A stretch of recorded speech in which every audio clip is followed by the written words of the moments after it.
How have you given any more thought about what you will do when it comes to the Dreamers or the millions of people who are here illegally? Is there going to be a path forward? You're going to be so happy over the next few weeks. Let me just leave it that way. Let me keep it a surprise. But I've had a great relationship with the Hispanics. You saw the poll numbers where I'm at 50% and more. And as a Republican, usually that wouldn't be, but I've done so much, from opportunity zones to really everything, for everything. And yeah, I think you're going to be very happy with what we do. They call it DACA, they call it Dreamers. You're going to be very happy. You're hinting in 3 weeks we could see some... Yeah, I think over the next few weeks, yeah. I think we'll do something very But before good. the election, we'll see some movement. I'll do it before the election. There's been a lot of these child exploitation arrests. There's nothing. Well, you're seeing coming? it because we have whole groups of people, the Border Patrol and ICE. They're specifically going after this. So when we arrest them, it's a report. Before they didn't arrest anybody, they let it just go on. We've stopped a lot of the trafficking, but the trafficking's a terrible thing. It's a world crime. It's all over the world at a level that nobody would believe. It's so shocking when you see the kind of numbers. And they traffic in women and children, and these are bad people. I'm starting to feel very good. I think we're rounding the curve, and that's not even including the fact that very shortly we're going to have vaccines. We have great companies, Pfizer, Johnson & Johnson, great companies, very close on the vaccines. I think they have it, actually. They're testing for safety now, and that'll be coming out soon, maybe even before November 1st, but we'll see whether it's November 1st or slightly after.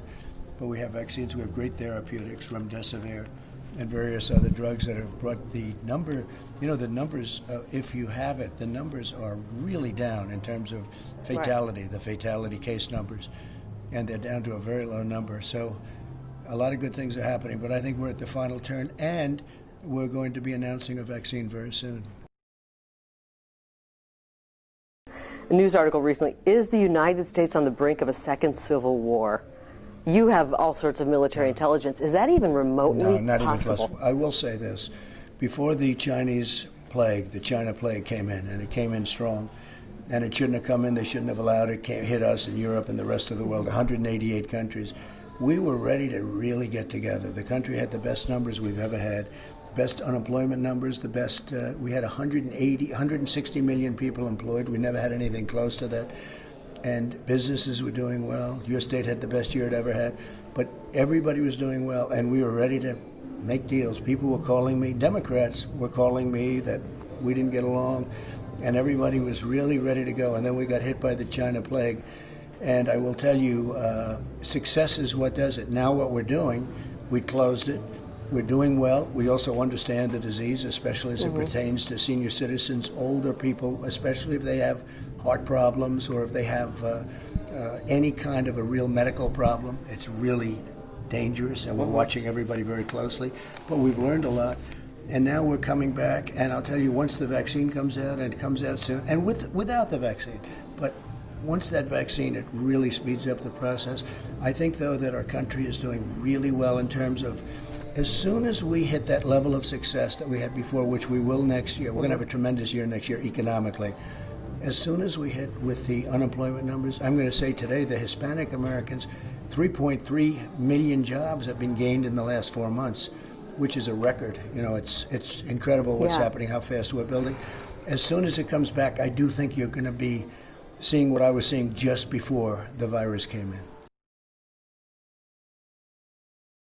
Are you completely sick of all the tell-all books and such? Or do you look around, though, your staff and your joint chiefs of staff and say, who can I trust here and who can't I trust? Well, I have great people, but I also have people that are jealous, or I have people that would like to still be here. There's a lot of jealousy. I think more so in this administration, because it has been very glamorous, and it has been, it's got a lot of things going for it. So I have people that I didn't like the job they were doing, so when I let them go, they write a book. But right now, do you feel like you have a good staff, or are you looking I think we have a great staff. Yeah, I think we're doing really well. The book by Woodward, it was I think a waste of time, frankly. But if you read that, it was a zero. It's a nothing. But somebody recently said, why would you even talk to him? Well, I'll tell you why, because he wrote a book. He likes writing books, and he wrote a book last time. I never spoke to him, and he said a lot of things that were wrong, so I figured I'd speak to him, and he'd do it right. But he's a Democrat, basically, and he's meant to write a bad book. And I'm not even hearing the book was bad, to be honest with you. I hear they have a lot of good things. and they made up a statement. It was a horrible statement because nobody loves the vets like I do. Nobody has more respect for what they've done. And they've made up a statement, a phony statement in front of a lot of people. They said I said something. I won't even repeat it.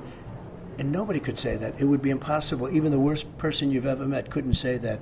They made it up, and then they put an ad like it was true. Yeah. We had 25 people come out, say they were there, and it didn't happen.